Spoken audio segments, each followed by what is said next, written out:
Bonjour. Nous allons corriger aujourd'hui la fiche de paye, hein. Sur cette fiche de paye, il y a des choses qui sont très faciles. Toute la partie début, elle est très facile. Par contre, il y a une formule ici pour le calcul de la retraite complémentaire qui est compliquée parce qu'en fait, elle tient compte de plusieurs si qui sont imbriqués, hein. Voilà, je l'ai fait avec Excel. Normalement, avec LibreOffice, ça doit être exactement la même chose. À l'école, on a LibreOffice. Moi, à la maison, ici, j'ai Excel. Mais sinon, c'est quasiment la même chose. Alors, pour cette fiche de paie, tout dépend de l'indice que vous avez. Ici, l'indice qu'on en a, je vais remettre l'indice de départ, c'est 576 pour les C. Voilà. Vous avez vu que lorsque je tape cet indice, par exemple, si je change, je mets 400, ici, vous allez voir ici le montant va se changer automatiquement. Voilà, et puis je mets ça sur 76. Et et tout- toutes toutes les informations ici changent. Pourquoi? Parce qu'elles dépendent toutes de l'indice. Alors regardez, dans l'énoncé, qu'est-ce qu'on vous dit? On vous dit que dans l'énoncé, le montant du traitement brut, c'est l'indice multiplié par 3,770451. Donc ici, qu'est-ce qu'on fait?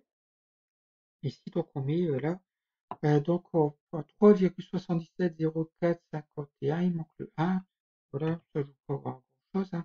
Multiplié par l'indice, donc multiplié par I7. Donc je clique sur I7 ici, et donc j'ai directement cette valeur-là. Voilà.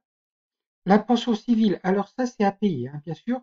La pension civile, elle est à mettre dans la colonne à déduire. Donc ici on met la pension civile, et la pension civile, on vous dit que c'est, dans l'énoncé, c'est 7,85% du montant du traitement brut.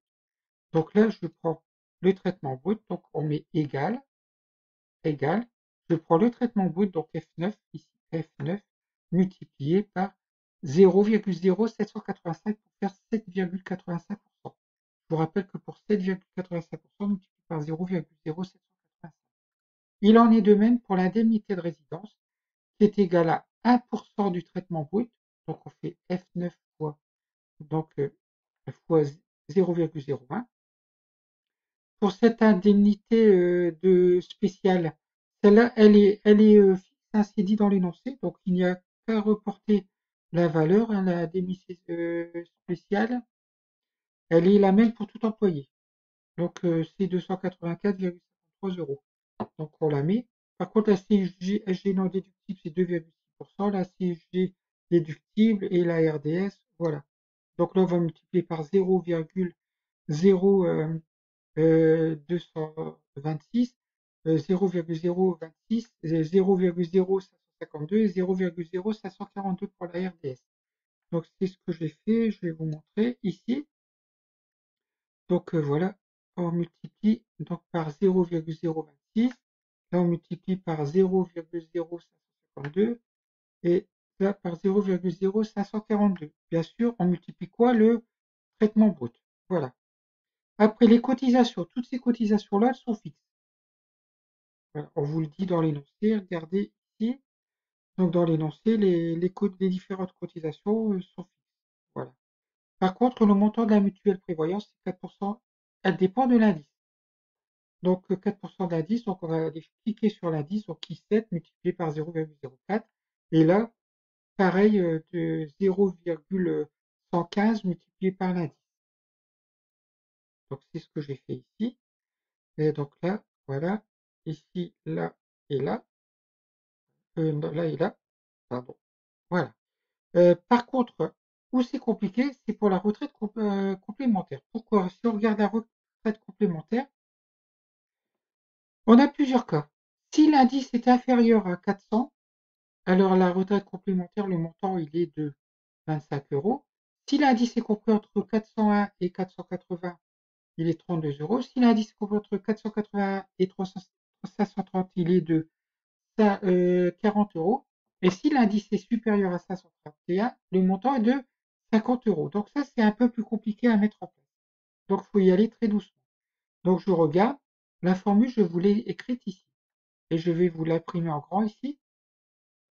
Voilà. Alors, l'indice, je vous rappelle qu'il est en I7, hein, I7. Vous voyez, ici, je suis en I7. Donc là, si, entre parenthèses, 17 inférieur à 400, donc alors, je mets un point virgule, j'ai 25. Sinon, alors, si, alors l'indice est compris entre 401 et 480. Je vais devoir l'écrire de cette façon-là. Je mets si, j'ouvre une parenthèse, une deuxième parenthèse, je mets I7 supérieur à 401, je ferme la parenthèse, je mets étoile et je tape et. Ça veut dire que c'est plus grand que 401 et plus petit que 481. 480, pardon. Voilà, donc je dois mettre ça, je dois taper le et, hein, et alors c'est de 32. Sinon, je remets un point virgule. Si mon indice est plus grand que 481, étoile et plus petit que 530, alors mon indice est de 40 euros. Sinon, bah, je suis forcément plus grand que 531 parce que j'ai toutes ces conditions-là qui ne sont pas respectées. Donc, je suis plus grand que 530, je mets directement 50. Voilà. Donc, voilà la formule. Et quand je tape la formule, regardez, je mets en route. Voilà, et j'ai 50 euros. Pourquoi j'ai 50 euros? Parce que mon indice, il est à 576. Si je mettais un indice à 300, par exemple, ma portion, là, elle serait de 25 euros. J'ai 25 euros. D'accord? Si je suis entre, on a dit 400 et 480, donc par exemple, je mets 420, ben là, j'aurai 32 euros. 32 euros. Et si je mets un chiffre plus grand que 480, mais plus petit que 530, par exemple, si je mets 500, là, je vais avoir 40 euros. Vous voyez? Et là, si je remets 576 comme c'est indiqué dans notre premier cas, 576, voilà. Et là, bah, dans ce cas-là, je fais entrer et j'ai bien ma retraite complémentaire à 50 euros. Voilà. Après, qu'est-ce que vous devez faire? Vous devez faire ici le total de tout ce qu'il y a à déduire. Donc, vous écrivez égal, donc égal la somme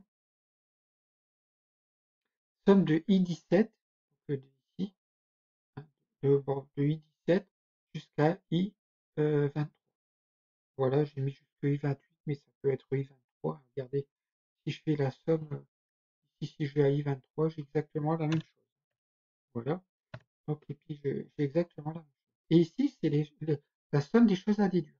Donc, c'est la somme de, je commence à H9, ici, jusque H28. Voilà, jusque là. Et puis, le net à payer, bah, c'est la somme de tout ça. Regardez ici, si je vais là, c'est la somme de F9, donc, de F9 jusqu'à F28. Voilà, maintenant que j'ai tout ça, comment on calcule le net à payer? Le net à payer, pardon, j'ai fait une bêtise, j'enlève, je fais d'abord entrer. Voilà. Et le net à payer, c'est quoi? C'est la valeur, le net à payer, ici, c'est F29, donc c'est la somme là, moins les charges à payer. Donc, H, voilà. Et donc, la somme à payer, elle est de 1904,20. Voilà, donc ici, vous avez le montant à payer, bah, ça, c'est F9. La date, bon, la date, j'ai mis le 12/7/12/2017. On peut mettre la date d'aujourd'hui. Aujourd'hui, on est le combien? On est il me semble, le 24, non, le 25 aujourd'hui. Non, 24. Aujourd'hui, on est le 24/03/2020. Voilà. Hop, tac, je mets la date d'aujourd'hui. Et voilà. Et ici, on avait déjà rempli ça quand on avait fait ça. Voilà, ben, vous avez tous les éléments qui vous permettent de faire ce TP-là. Voilà. Je vais vous l'envoyer aujourd'hui, vous regardez, puis après vous commencez, je vous rappelle que pour demain, vous devez me rendre l'autre l'autre fichier que je vous ai envoyé à préparer. Voilà, si vous ne l'envoyez pas, je vais être obligé de sévir au niveau des notes. Voilà, je vous souhaite une agréable journée.